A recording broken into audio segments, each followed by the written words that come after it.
were talking about Al Gore and that hearing. You want to tell us how that went?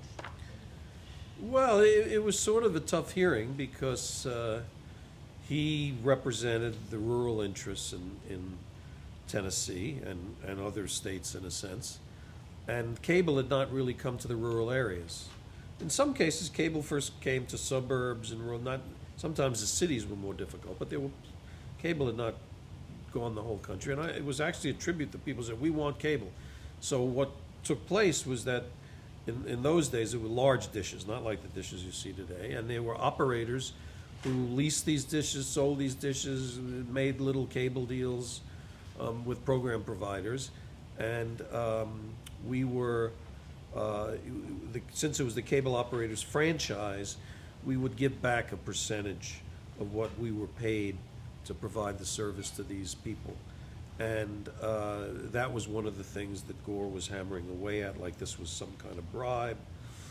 And so it was tough. And at one point, I said to him, I said, you're talking to me like I'm from the New York City construction industry, that this is a hearing on corruption or something. And I don't appreciate that or see that. Anyway, ultimately, and I don't know the year when it finally came around, that the satellite industry, which had evolved quite a bit from those early days, in the telecommunications bill, any programming service that went up on satellite for the cable industry had to also be sold to the satellite industry. So that was allowed a competitor in against the cable operators, but also allowed cable and HBO, all of the programming services, to grow. In addition to what had happened in cable, we had pretty much tapped out in cable. Anyone who has had cable for 10 years and hadn't taken HBO was not going to take HBO.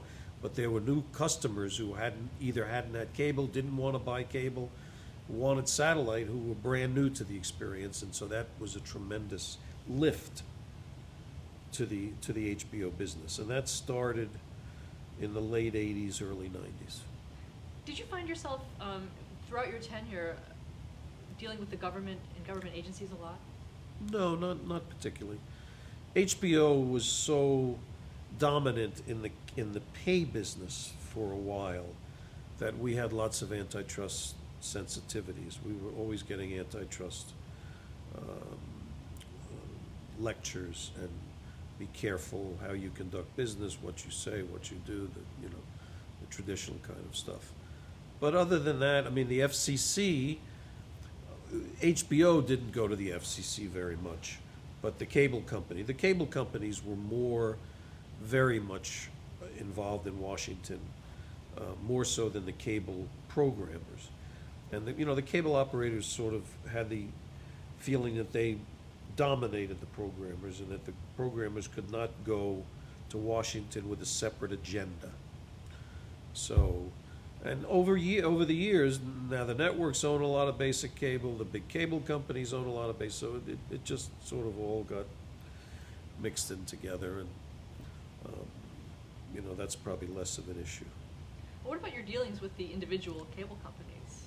Were they tough to deal with? Well, the cable operators had, in a sense, a territorial monopoly, so they were difficult to deal with on occasion. I always felt that they owed us more, in a sense, from an appreciation point of view and a trust point of view, for what we had done for the industry, because it wasn't their model, although Chuck Dolan actually invented HBO. It wasn't their model to do programming, it was our model. And if they had stayed as a reception medium or whatever, those guys wouldn't be retired and be so rich right now. So it really, they rode the programming wave.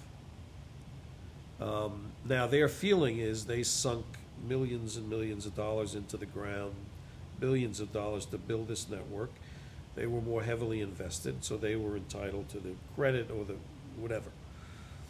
So there was always a tension. And of course, because we were the lead programming entity, it was up to me to sort of put the pins in occasionally.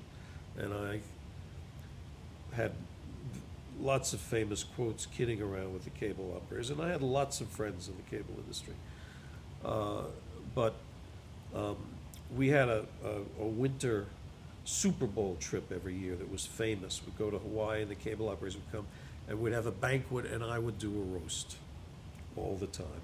And it was well taken. And even with Comcast, they wanted us to do separate roasts with them. They liked it so much. And I remember there was one phrase that someone repeated to me the other day where I said, you know, listen, they're cable operators. They can't walk and chew gum at the same time. You know, so that lasted a while. And there was a famous roast I did with Comcast where I said Julian Brodsky, who was their CFO, a famous CFO, maybe second to Malone in terms of the financial impact on the cable industry. And I said, Julian's the only guy I know who, when he passes a bank, he gets an erection. So we had a lot of playfulness back and forth, but, you know, those early days were great. You know, it was, everyone was building exciting new businesses, and it was great fun. It's funny that you had, you were talking about your childhood with the roasts. It goes right back to your career. It has stayed with me to this very day. You had mentioned Chuck Dolan. Did you actually work with him? No, I never worked with Chuck. I consider him a good friend. And since I was talking about roasts, Chuck likes me to roast him also. So there was a roast once, quite a few years ago, where I said, you know, I don't know if any of you have heard this, but, you know, A&E is doing a biography on Chuck, but it's been delayed because the researchers died of boredom. So Chuck loved that, you know, bring it on. So that was also part of my reputation. And Michael had a line for everything and everyone. You know. I'd like to talk a bit about. I mean, your fame really rests on the programming that you introduced. Can you talk about those Keystone shows that you did, starting from the beginning and working your way forward? Well, when we start to talk about programming, I believe that we should have a philosophy. And I see lots of entities that I don't believe have a philosophy. And what came with the philosophy also was an organization theory, and that was that we got in a room together a lot and repeated the philosophy. There weren't any independent fiefdoms going off in their own direction. And I said to the people, listen, we pay you very well, and I fought the fight for that. I think HBO from top to bottom was the best paid company in the business. I said there are companies where the top guy takes all the money. That's not the case here. But I don't want every programmer looking after his own reputation. I said everyone, the rising tide will take everyone. If this company works and we do the job that we can do, having an HBO degree will be very valuable for all of you, which has proven to be the case. And I discipline the programming model. You know, I had an idea for it. No one came along that had a better idea than me, and no one was more successful. So I, you know, imposed and then gave autonomy. So if I went and had a meeting about something in someone's area, Sheila Nevin's documentary, Stephen Sheffer's movies, by the time I came back from the office for lunch, my first call would be to them to say, I had lunch with so-and-so, we talked about this and that. I didn't want that person calling them and saying, I saw Michael and we talked about programming. I wanted them to say, I know he told me, it was fine, you know. That's how you keep an organization together. So I was very into that, and the second part of that, besides the basic tenets, which try to do something that no one else can do, it shouldn't be on, they shouldn't say this should be on network, it had to have a distinction. The second thing was I didn't want us in any area of programming where we couldn't spend or do at least as well as network. So when we went into sports, besides little things like Inside the NFL and documentaries, we went to boxing because we figured out the networks played big boxing in the weekend afternoons. We figured out going to the casinos in Las Vegas that if we put them on at night and made big events of it, and we didn't mind boxing as prime time, it was a big deliverer for us. The casinos would put up a lot of money to get that kind of crowd. So we were able to go in and take the boxing business away from the networks. And there wasn't much else sports-wise, because at that time, there was complaints from the networks. There was an effort to do what was called anti-siphoning. Don't let things leave free TV for pay TV.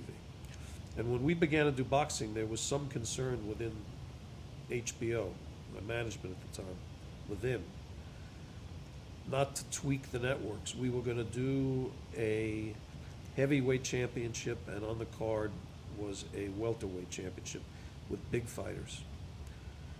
And we were having a little debate in the company as to whether we should do that or not, because it could have instigated legislation. And I was not backing off. And then some other crises kind of hit, and the attention of my management went somewhere else, and we did the fight, and there wasn't any aftermath. There was no anti-siphoning, and so the coast was clear. But that same philosophy went with any kind of enhancement of programming.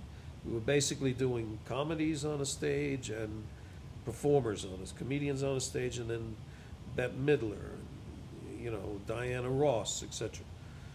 And so we wanted to branch out. When we went into documentaries, which we could afford, we did consumer reports, and then we began to do subjects that clearly were not on commercial television. Eros America, real sex. And so we stuck to the philosophy. And it was as clear as a bell in my head. I didn't have to, I never lost the definition, and nor did the organization. And so then we began to do scripted things. And I think the first series we did was First and 10. It was a raunchy football show with O.J. Simpson, who gave me his cleats from the Buffalo Bills.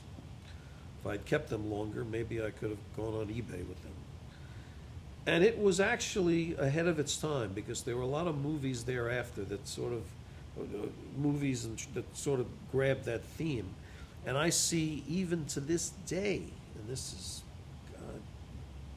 25 years ago, some of the guys that were like the big guys on that show, they were all in the advertisements as big guys, like that advertisement, what credit card do you carry in your wallet? Like the Visigoths, and half of those guys came right out of First and 10. So, we picked subject matters that couldn't be done on television. We pushed in and did Dream On. That was a very interesting show. We'll talk about that show.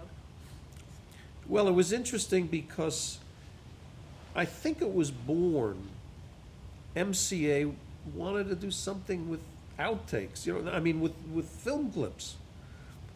But the film clips were a unique part of the show, but then developed around it with Kaufman and Crane, who went on to do Friends, developed a very terrific paid television show. And it was early enough in our history that it didn't get the kind of attention and distribution that later on. But I looked upon that show as a very formative show. John Landis was involved. It was very unique. And I remember bumping at Newark Airport into Marta Kaufman and saying, Friends had been on for you. I said, the difference is, on Friends you talk about sex. in Dream On, you got to participate a little, So, Dream On extended, and they were getting anxious to move on, Kaufman and Crane. And I called Les Moonves at Warner's, and I said, these are people you should really take a look at, because they were working for Universal, and I think Universal liked them. And I said, Les, we can help you. If they'll stay on the show as consultants, they'll make some money, and then they can work for you, and, you know, and we can take them away from Universal. We heard Paramount was interested. So we did that, except, of course, they took them right off the show. Friends ultimately resulted. I think they did it one show before Friends that wasn't successful. Then Friends came, and it was a Warner show, and they're still making money from it. So I realized that there was talent and franchises that we were getting our hands on that could be used in other places. So we started to do some programming for the networks. And we were pretty successful. I would look back and say I made one mistake, and maybe we weren't ready for it. I don't know where we were financially. But we helped develop In Living Color with the Wayans. And we could have produced it for Fox, but it carried a big deficit, and I didn't want to do that. But then we went on, and we did Martin Lawrence's show, and most importantly, from a success financial point of view, we also were involved and did Everyone Loves Raymond. So we almost did Roseanne, because Roseanne had done lots of stand-ups and got along with us very well. And, you know, the show was based on her domestic goddess routine. And I may have been nervous on that one. We didn't pursue it enough. But, you know, pay television didn't require that we do 20 series and 50. So we had the bandwidth to play around a little. We also made feature motion pictures several times in our history, very often with public financing or private financing. We were the first silver screen company to make movies for silver screen. Then they moved on to Disney. And we did some movies with TriStar and maybe Savoy after that. And so, you know, so we were spreading our wings a little bit. And it was interesting because after I left, the two franchises that, one of which HBO held on to but could have done more, was Sex and the City. They just have a little piece of Sex and the City. And there's no reason why that, by then the company was big and rich, why it couldn't have. And also when they had Borat, they let Borat go to Universal to make a movie, and it was a big success. And Borat was introduced to America on HBO. Now those were not my situations, but I'm just saying I was cognizant back then of trying to build franchises and generating outside revenue.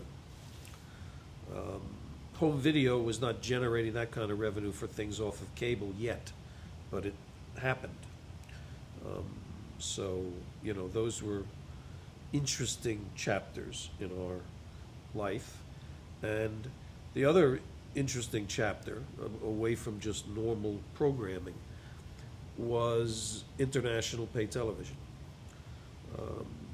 Europe was very competitive. Murdoch was all over Europe. In fact, the first KU satellite in Europe and England was a satellite that we sold them, because we had one time tried to convince the cable industry, before the channel capacity was high enough, to put up another satellite with increased capacity so they could do HBO luxury. We could, in a sense, multiplex. And it really didn't matter how it came to the house. The cable operator could have some come by satellite, some come. And it's interesting because the cable industry was paranoid about that. They thought we were trying to circumvent them by satellite, and Malone stopped us. And by stopping us, it created the independent satellite business, because I do believe that if the cable industry had just put up a different kind of satellite and said this is an adjunct to what we're doing, I don't think anyone would have even noticed. Instead of putting more plant in the ground, we're going to do it this way. We're satellite delivered anyway. So that was another example of the feelings between the cable industry and HBO, that they didn't trust us, and we were in a company that had lots of cable. There was no way that we were going to circumvent the cable industry, but there was this irrationality, and there was a famous dinner with John Malone where he almost took his shoe off and acted like Khrushchev, and that's a dinner that we know is in a file in the Justice Department. It was a famous dinner in New York when he threatened us. Were you there? Yeah. Can you talk about what he said?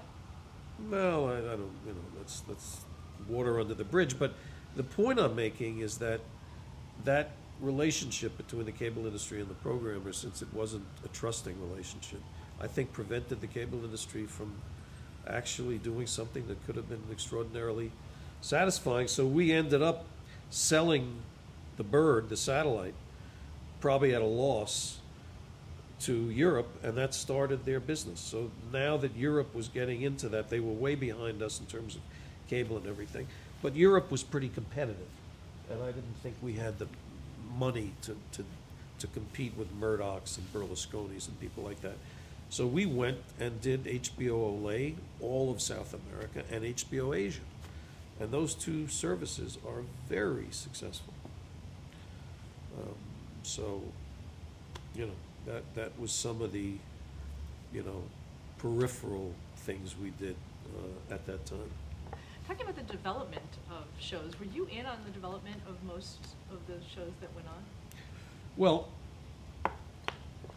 I had a slightly different approach.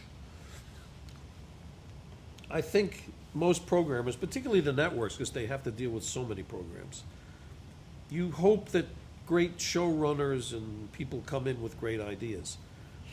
Now, because we were a new medium, I knew where we should be functioning, and that there wasn't a pay television production community out there that was used to working in pay television. They all came from network. In the very beginning, they would send us old scripts with bad language in it, that take trunk material and use language that couldn't go on network. I said that's not what our business is. So the example I always use is we had to be careful about not being too inside. Tanner was too inside, and it was our bent to do this dark inside satire all the time, and particularly me. But I knew we had to stop ourselves from doing that because it was indulgent. And it didn't get an audience. It was too hip for the room. So we would have lots of programming meetings. I liked having everyone in the room so we could go through that. And one of the ideas, I said, something, I had read some statistics about how much television Americans watch in a week and what percentage of that is on talk shows. It was enormous. And Johnny Carson was coming to the end of his career. So the atmosphere was sort of good. I said, if we're going to do anything inside, on television, etc., talk show. That's a territory that I believe the public knows enough about that it doesn't feel excluded or the material is too hip. And so when Gary Shandling called me, we had been thinking about the show. We didn't have the ability to produce it, and we didn't really have firm ideas. But Gary had been out in the talk show world a lot, was almost Carson's successor, and he had very good ideas, and we were almost finishing each other's sentences. So I had a call with him, and I committed to 13 episodes on the phone because it was so us. Gary had done a successful show on Showtime, the Gary Shandling Show, and the show turned out to be a terrific show for us and was an enormous hit in Hollywood, in the town. It was the best thing that's been done on the hypocrisy of show business. And Gary was absolutely brilliant. The way he portrayed himself, and it was, that show was way beyond what I ever could have expected. So no matter how good your ideas are in some ways cheap in this business. It's the execution. So, we anticipated what we needed. And so that doesn't mean someone couldn't walk in with a great idea. We didn't have all the ideas in the world, but we knew our territory, what we needed, better than other people did. And I didn't want the programmers saying all the time, oh, we're not doing that this year. I said, listen, this is what these people do for a living. And also, all of you are this far from being those people. You're fortunate, but that's, so have intelligent conversations with people. This doesn't work for us for this reason, but have you ever thought about, So we did a little more of that than most organizations. And in the movie area, I would say that we instituted most of the ideas ourselves. We knew the kind of movies we wanted to make. In the beginning, I wanted to make movies about heroes. I thought that would work, but we ran out of heroes very quickly. We did Sakharov, we did Edward R. Murrow, we did Mandela, we did Simon Wiesenthal, and we found ourselves very quickly doing villains. Roy Cohn, Joseph Stalin, Jackie Presser. Interesting stories, serial killers, but we had a philosophy, which we stuck to.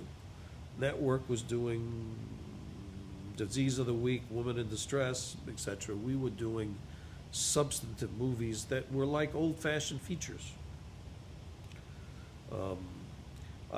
We did a different version of Fugitive from the Chain Gang. And that always, in the early days of Warner Brothers, they did very socially relevant stuff. A Fugitive from a Chain Gang changed the chain gang laws in this country. And I believe that there was a role for us in doing that to call attention to something in society. I remember years ago we did a movie about a priest on an abuse situation in Louisiana. It took place in one of the parishes in Louisiana, and it was a landmark case because that was the case and the incident that got the insurance companies to stop covering the church for abuse. That started the ball rolling. And you're from Los Angeles. We did remember that big abuse trial with the family that ran the school? I forget their names, but it was a big trial, very controversial. We did that. Jimmy Wood starred in it. So we took on big subjects, and we did them all over the world, and those movies were very formative movies for HBO, and part of HBO at the time. Were there things that were brought to you that you turned down that then became huge? Anything that you missed the boat on? Well, you could start with Jerry Seinfeld.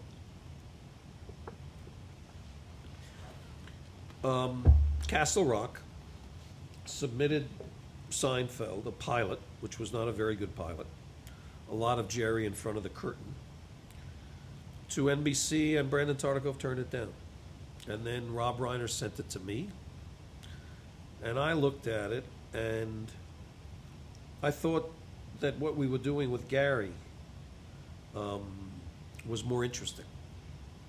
And I didn't want to do series with stand-ups. I mean, I didn't want that to be because we were so stand-up intensive.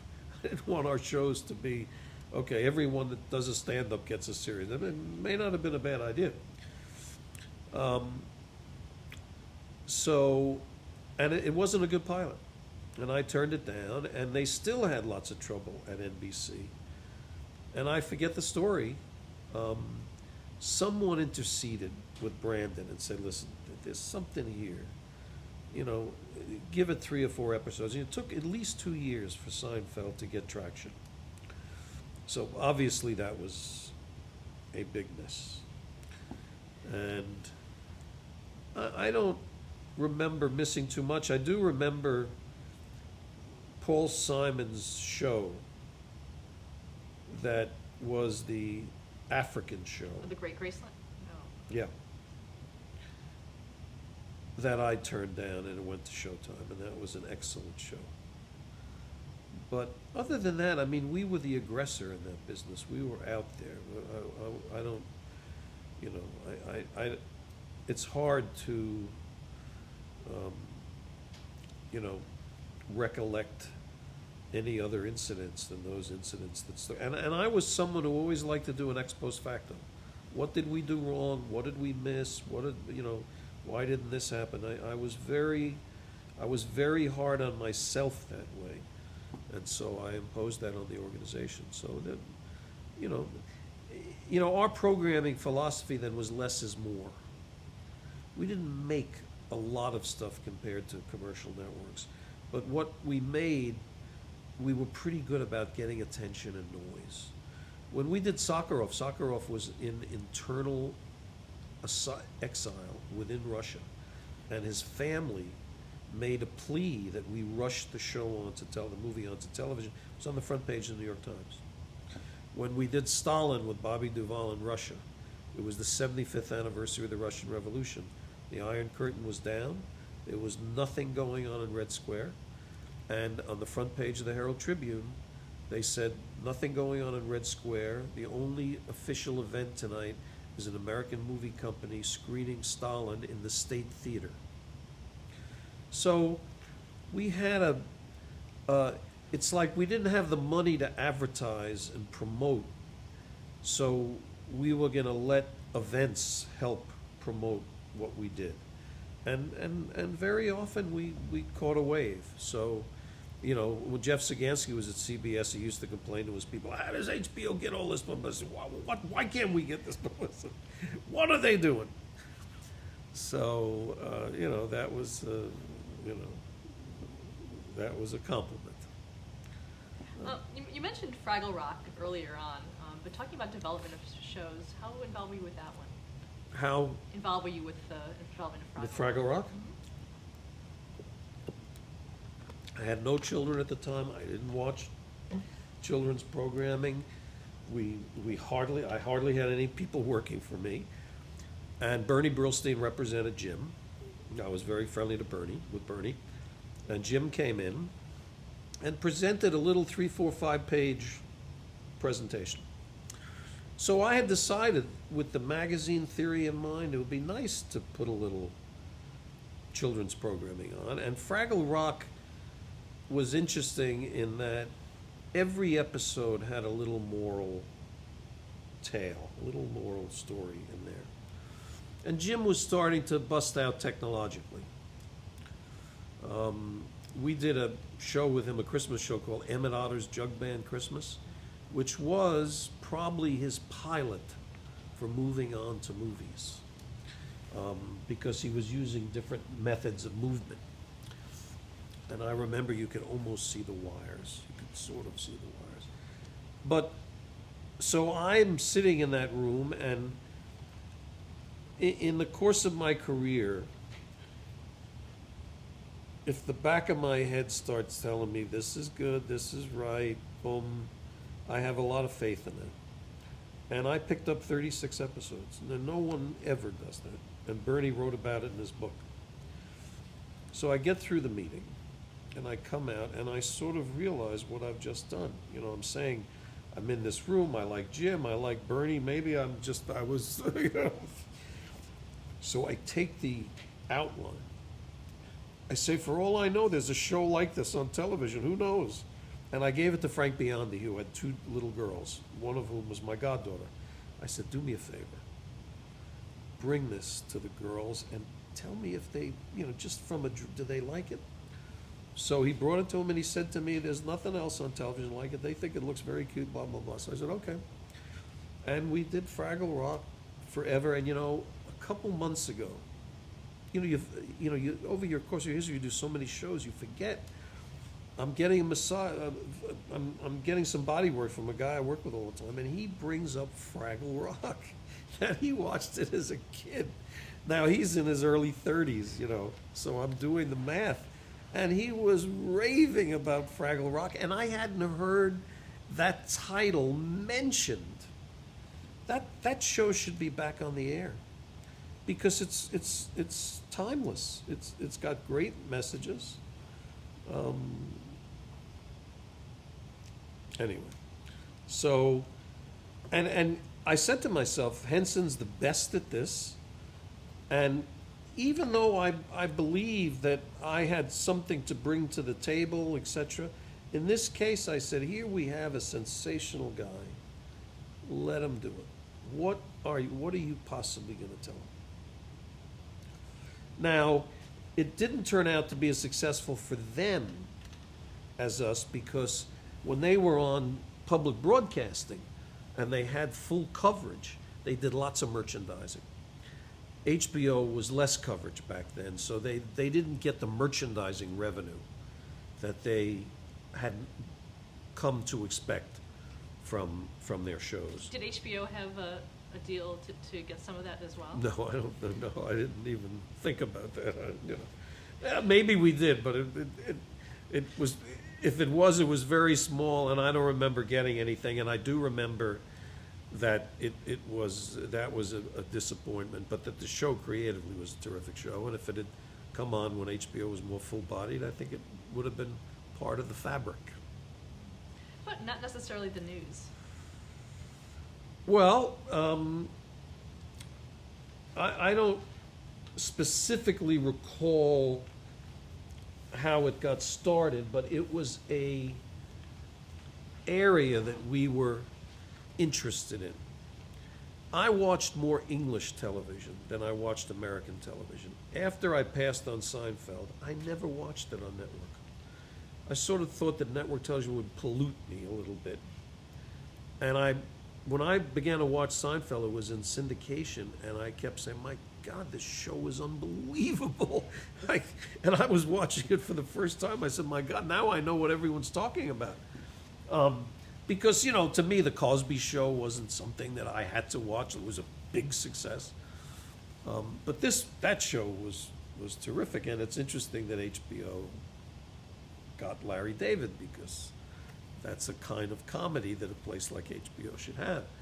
We missed it the first time, and they got it the second time. Now, what are we talking about? Not necessarily the news. Not necessarily news.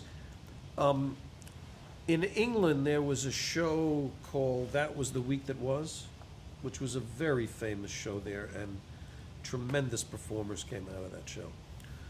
So I thought that was, again, there was no Jon Stewart, there was no Stephen Colbert, there wasn't any real, I guess Laugh-In, you would have to say, was the most satiric of the network shows, but it wasn't really news satiric, it was soft. And so I believe that was a franchise that we should have. And so we did the show. It was never as big as I hoped it would be, and maybe it wasn't as good as I hoped it would be. I'm not sure. Stewart and Colbert have they're absolutely fantastic, but they have a daily franchise, which makes it more interesting.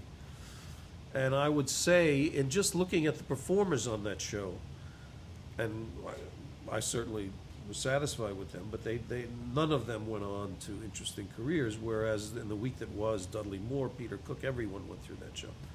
So that's what my intent was, and it was a good show. It was a nice show. A few other watershed shows, Down and Out in America with Lee Grant, the documentary. Quite honestly, that doesn't jump off the page for me in terms of the dozens of documentaries. The documentaries that jump off the page for me are The Quilt, Dear America, Letters Home from Vietnam. Then HBO did Letters Home from Iraq, etc. Those were, I think, one or both won Oscars. Those were, major docus, and there were some others. And in the movie area, what I failed to mention is we were always in the forefront on issues and causes. We did AIDS things before anyone did. The band Played On was there long before Philadelphia. And our documentaries on AIDS, Quilt. So we were there, we did lots of Holocaust things. You know, I believe that that was something that Simon Wiesenthal, that should be kept alive. So, I mean, Lee did a lot of good documentaries for HBO. And, you know, I can sort of remember headings. We did fun documentaries and then we did serious documentaries. And I'm sorry we didn't do more serious documentaries, or that they're not more serious documentaries done now. You know, I never got to do anything on the environment. It was a little bit early. I think that's something that deserves more attention. But I'm all, you know, my mind still looks that way. When I have lunch with Sheila Nevins, I'm all over her saying, hey, you know. Now, Sheila Nevins, you brought her in, right? Was she there? I hired Sheila twice. She left, she did some independent production for us. And I don't know whether she got tired of being an independent or I, you know, wanted her back in, but she came back in and she's been there. Sheila could be there now 25 to 30 years. If we take her, she only was out about 2 years. The irony with Sheila, who's become so well known, she was a little older than most of us when she came in, and she was very proper, and we were very profane. And when she came in the room, we were more profane. So then when she became an independent documaker, Eros America, all of a sudden, she came back to be the queen of porn on HBO. It was a rather interesting transition, I thought. Are there any others that, any other series or shows that really stand out to you in terms of what you brought to them? Well, you know, I've sort of neglected sports. We did close to 20 years of Wimbledon. It was great coverage. Boxing became a very big thing on HBO. HBO documentaries are always award-winning. No one does documentaries. ESPN now has their 30 on 30s, which I think are a move against HBO, you know, to get into that business. But I think HBO does a much better job. You know, it's hard, you know, there were everything from great stand-ups, great performance shows. I mean, if you were to time capsule this and you put categories out, like best stand-ups, best music performances, best, with every category we did, I think that those shows qualify in the history of television. Now, you can't ignore HBO when you start looking at great television. You know, Sopranos was just being developed when I left, and, you know, it's one of the best written shows ever on television. So this little business grew up into a terrific business, and it really grew, you would have to say, driven by its original programming. That's what HBO is. So whatever fed to those decisions back then were very consistent. And I say, when I look at HBO today, I say, stick to the old rules. There were many times we talked about whether it made sense to put advertising on HBO. And there was never a compelling enough reason financially. And I said, there's no such thing as a passive sponsor. We don't realize what freedom we have to do what we do. So, you know, that remains, as we have come through this recession where advertising dropped off a cliff and everything, HBO remains a stable business. So it's got shock absorbers, and it's one business where the rules that were written for it in its infancy remain viable. They really do. There's not so much. The best show, I think that the quintessential pay television show, which was not mine, is Sex and the City. It couldn't be done anywhere else. It was a culture bender. I think it had enormous influence on women. And it took advantage of the range of content that HBO is allowed to do. And that's what I believed almost from the first day was the potential for HBO. We had less restrictions. It was just like when you now see that basic cable channels are more valuable than commercial networks. It's because the architecture, economic architecture, is superior. Subscriber fees and advertising, and the ability to be a little more niche. And you could say the same thing for HBO. Its architecture, which I would call its programming architecture, is what kept HBO at the top of people's mind, and had people at the water cooler, et cetera, and that's what its goal should be. So as an alumni, I am always a little critical because I say HBO is built to make excellent shows. And that your audience is not saying, oh, I want more original programs. I'm missing an original program tonight. They want hits. They want something. And you can do niche hits. Entourage is that kind of show, hits a market, But it's the big, broad appeal shows that are culture benders, like a Sex and the City. And Sopranos carved out some interest. With all the mob movies and stuff we've done over here, Sopranos carved its own niche. It took over the category. It finally replaced The Godfather as the American mob story. And that's what HBO is capable of doing, and has done, and will continue to do. And that has a lot to do with its architecture and what it started to do and what it figured out, because it could have gone in other directions. It certainly could have. Do you think you would have been just as successful at a network? No, I never, I sometimes think if I was at a network, what kind of programming I would be able to do. Maybe I was spoiled because I started out doing programming with no restrictions. So, network, you have to sort of, I don't know what, I think of like empty calories. It's almost like, there's a lot of innuendos in network television programming. Everyone talks sexy. You turn on the Disney Channel, even, and I just thought that was, laugh tracks and all of that. And I'm not sure that I would bring much to the party. There was a moment in time not long ago when I had some conversations about joining a network as a sort of consultant to help them with their cable business and to help them with their programming, because they wanted more edgy. They wanted to be able to do what HBO had done, and they talked to me a lot about HBO and what went into it and what were the ingredients that allowed for that, etc. But I'm not sure what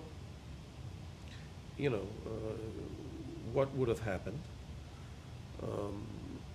And that business is in a kind of disarray to some extent. What NBC did, what they went through, was sort of mind-boggling to me. But I don't, to answer you more briefly, I don't know what I would have contributed at a network. I think I would have tried to push the edge of the envelope a little bit more in light of what cable was doing. I think I would have liked to, keep up with that. And I'd like to think that I would have tried to diversify us into cable also, get a piece of that, because I had an appreciation for it. I sort of, when I went to HBO, a friend of mine who'd been in the business said, well, what are you, that's such a nowhere entity. What are you doing? Where are you? And I said, I said,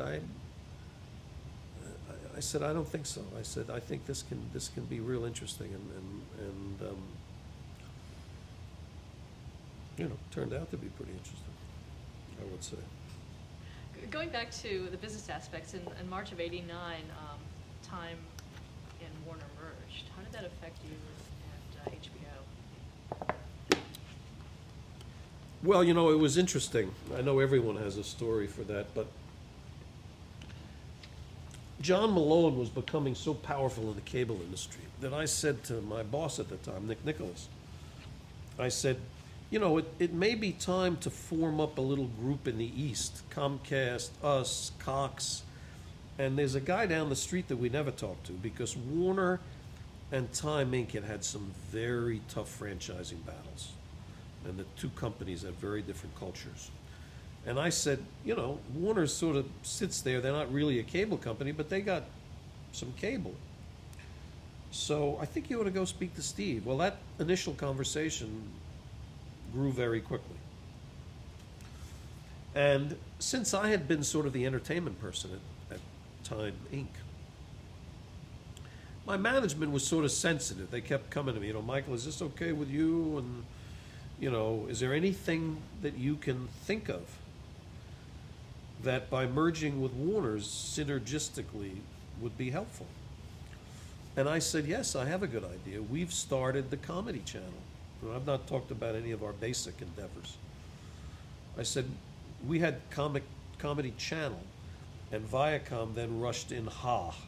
Ha was really TV land, but they wanted to cut us off at the pass because I was making noises. I was saying comedy's the rock and roll of the 90s. We were going to go after MTV. So what I suggested is that we could build what I would call a continuum.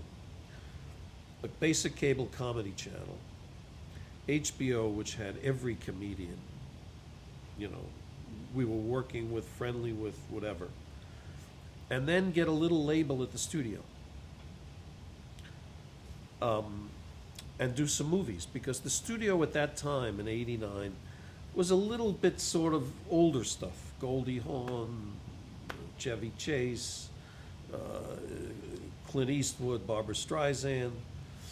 It wasn't a young, it was not, didn't have its pulse on younger America. And I thought we did. So Nick and I went over to see Steve, and it was a rainy day, I remember. We both wore raincoats, and Nick and I are both shorter than Steve. Steve's taller than us. I'm taller than Nick, but we're both shorter than Steve. And I came in with this idea to Steve. And Steve had a reputation. Steve was the first guy, a big CEO of a big company, to really romance the stars with airplanes and everything, whether it was Streisand, Spielberg, everyone. He was very big on that. So as soon as I mentioned talent, Steve began to talk about the planes and the stars and everything. And I never really got it out. And I tell people I was dribbled around for about a half hour, then we left. And Steve walked us to the elevator, and he had his arms around Nick and I. And as we walked, when the elevator door opened, as we walked in, Steve sort of said, now listen, the next time you guys are in the neighborhood or whatever, come over, we'll chat again. So the elevator doors closed, and I turned to Nick, and I knew there was a merger coming. I said, does he know we live a block away? Anyway, what resulted from that is a famous dinner that's been written about, which was Nick and I, Steve, Bob Daly, and Terry Semel. And I suggested this idea. Terry chose to respond quite vociferously, saying, you stay out of the studio, that's none of your business, you go do international pay. So that was that. We merged the comedy channels ultimately. That channel became more like Comedy Channel than Ha. And then after I left, they sold it, which I was sorry to see.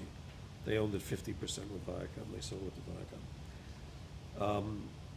And if you look from that date at other companies like Viacom, Paramount, MTV and Nickelodeon have probably done 20 movies with Paramount.